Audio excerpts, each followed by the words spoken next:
The hand that rocks the cradle is the hand that rules the world. This came from a poem by William Ross Wallace that praises motherhood as the preeminent force for change in the world. The poem was first published in 1865 under the title, What Rules the World? Blessing on the hand of woman, angels guard her strength and grace. In the cottage, palace, hovel, oh, no matter where the place. Would that never storms assailed it, rainbows ever gently curled, for the hand that rocks the cradle is the hand that rules the world. Infancy's the tender fountain, power may with beauty flow. Mothers first to guide the streamlet, from them souls unresting grow. Growing on for good or evil, sunshine streamed or darkness hurled. For the hand that rocks the cradle is the hand that rules the world. Women, how divine your mission, here upon our natal sod. Keep, oh keep the young heart open, always to the breath of God. All true trophies of the ages are from mother love impearled, for the hand that rocks the cradle is the hand that rules the world. Blessings on the hand of women, fathers, sons, and daughters cry, and the sacred song is mingled with the worship of the sky. Mingled where no tempest darkens, rainbows evermore are curled, for the hand that rocks the cradle is the hand that rules the world. As we come to the end of this year, many hearts may be heavy and full of uncertainty, yet much focus is paid to our Lord and Savior, Jesus Christ. And I feel because of that, it's a good time to share a message that has been laid on my heart. Some important yet gentle reminders for every woman.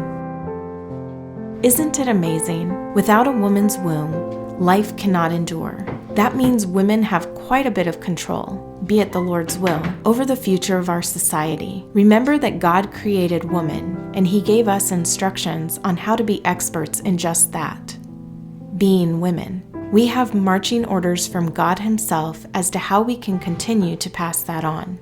Not that one can put too much emphasis on dictionary definitions these days, but an expert is defined as a person who has a comprehensive and authoritative knowledge of or skill in a particular area. For this reason, God instructed the older women, with them being the experts in this area, to teach the younger women these important things.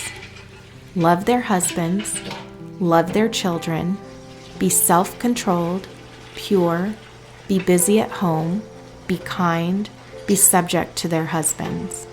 Titus 2:4-5. While I wish not to bring a preachy vibe to my channel, when creating Inspired by Nikki, I promised him I would use my platform in this way, for the purpose of these things, and to teach each woman God has led to it. This has been my calling and way of fulfilling that, in addition to teaching my own girls. Sure, I infuse my own spin on it, but make no mistake, it's to His glory and not my own. Recently, I read an article that gave me pause and inspiration for this video, and I'd like to read it to you. The article came from the Epoch Times, which has been such a highlight to my year. For those who love taking in information through paper and print, an annual subscription could make a great gift, be it to yourself or someone you know.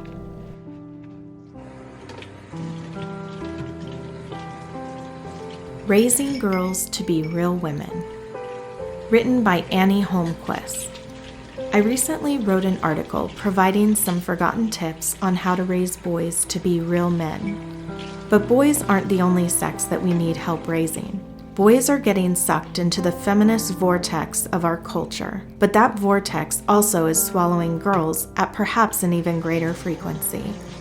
So how do we raise girls to be real women? The kind who are loving, gentle, and kind, instead of brazen, brash, and self-centered. For some insight, I turned to one of the most famous mothers in all of literature, Marmee March, from Louisa May Alcott's Little Women. In a conversation with her two oldest daughters, Meg and Jo, Marmee lays out her plan for raising and launching her daughters into the world.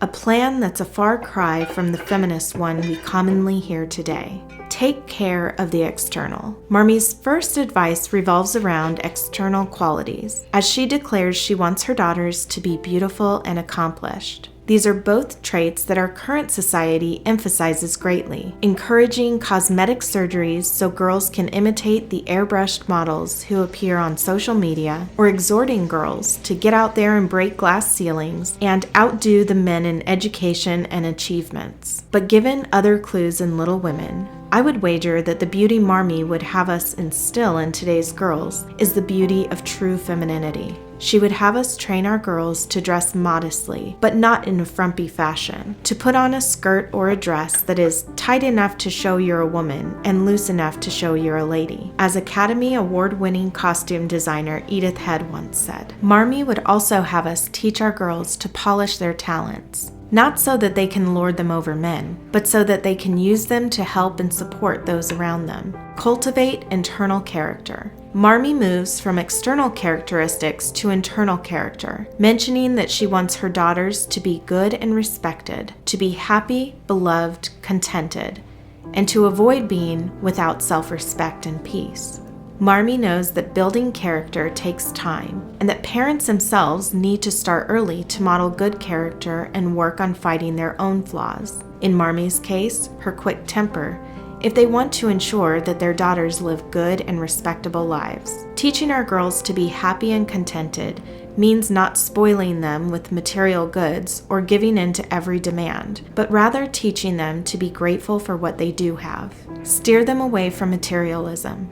In conjunction with being grateful, Marmie also teaches her girls not to be materially minded, exhorting them not to marry for money or seek to land a splendid house. Marrying for money isn't as much a temptation in our day as it might have been in the 1800s, but chasing after material things is the same. Whether married or single, women are constantly told they must have it all: a good job, nice house, fancy car, and regular vacations to exotic places. If we want our daughters to be real women, then we must teach them what Marmie teaches her girls. Money is a needful and precious thing, and when well used, a noble thing. But I never want you to think it is the first or only prize to strive for. Pursue good family relationships.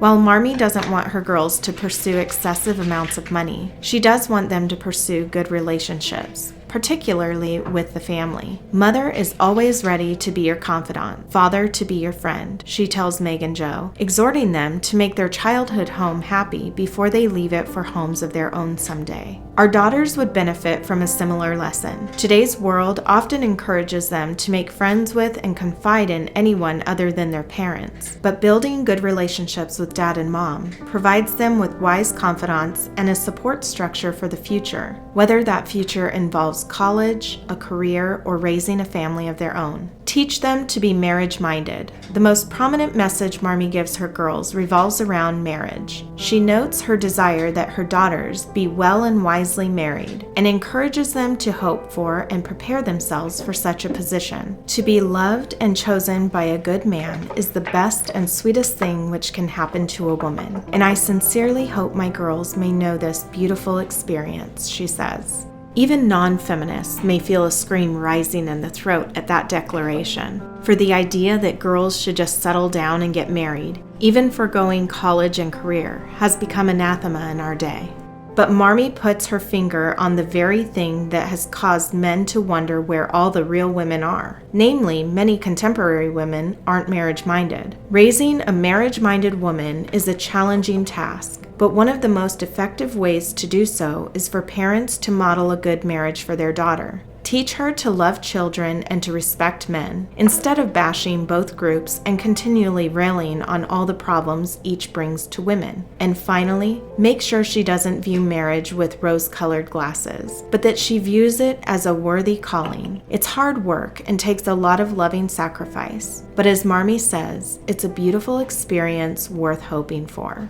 We live in a world far more chaotic and upside down than the one in which Marmee and her girls live. As society crumbles, it won't be the materialistic girl who has her career and coffee order all figured out who will know how to respond when the crash comes. Instead, it will be the one with internal character, the one who has a love and interest in the most basic building block of society, the family, who will know how to begin rebuilding society gently and faithfully. For more articles such as this, visit theepochtimes.com.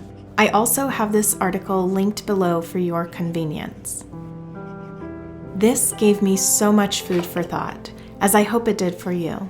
Isn't it good to know that there are others out there trying to raise their children, especially their girls, with a sustainable future in mind? I would love to know your thoughts on this subject. Feel free to share anything you may be challenged with at the moment, or sage advice from your experience in raising girls. On another note, with all my house and desk work complete, it's a great time to get in the kitchen with my girls. Each Christmas season, I look forward to spending this time together, creating something sweet for those we love. I hope you enjoyed this message, and I look forward to seeing you in my next video. Merry Christmas.